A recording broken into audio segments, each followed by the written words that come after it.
Thank you for coming by my poster. My poster discusses updates to the CyberShake project. In particular, we have completed a new model, Study 24.8, for Northern California. And so on this poster, I go into some detail on this. We selected 315 sites in the greater San Francisco Bay Area for this study. Ran with a minimum VS of 400 meters per second, which is the lowest minimum VS we've used in the CyberShake study. We did deterministic simulations to 1 hertz and then added stochastic simulations using the SCEC broadband platform up to 25 hertz. So we end up with broadband seismograms. On average, about 200,000 events are considered per site of interest.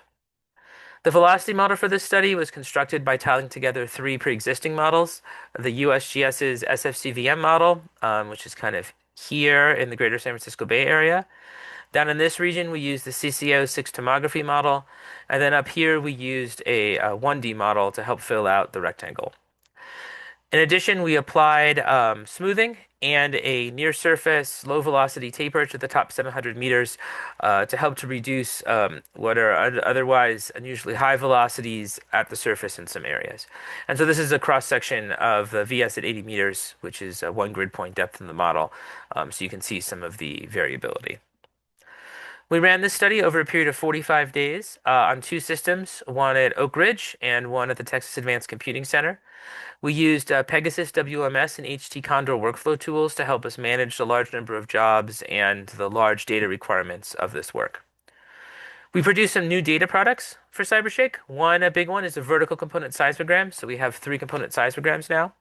From those, we also produced vertical response spectra, and we added the calculation of period-dependent significant durations. What I want to do now is show you some of the overall hazard products. So if we look at hazard maps at 2 and 10 seconds, I'm looking at this study, looking at the ratio between this study and the NJ West 2 GMMs, and this study compared to the previous CyberShake study in this region, which is study 18.8. We can see a few changes. So on all of these, the redder colors correspond to areas of higher hazard or higher ratio. Generally speaking, we see that study 24.8 has lower overall hazard than the GMMs. Compared to the previous study, we see that a little higher hazard off the San Pablo Bay, which makes sense because there was a change in the velocity model here. Also, study 18.8 had some velocity artifacts because there was an interface that ran right through this region down here south of San Jose. We got rid of that interface and those artifacts in this study, and so we see some change down there as well. At 10 seconds, the big thing you'll probably notice is this big red spot out here near Livermore. This is a result of a deepening and a reduction in velocity of the Livermore Basin in the SFCVM model. And so that corresponds to this area of higher hazard in study 24.8. If you're interested in getting your hands on data from this study, then I recommend using the CyberShake Data Access tool, which now supports downloading data from study 24.8 as well. This QR code will take you there too. The tool also provides some documentation and tutorials, and please feel free to email me if you want to use it and you get stuck. The other work that this poster discusses is work that we've done on preferred rupture directivity.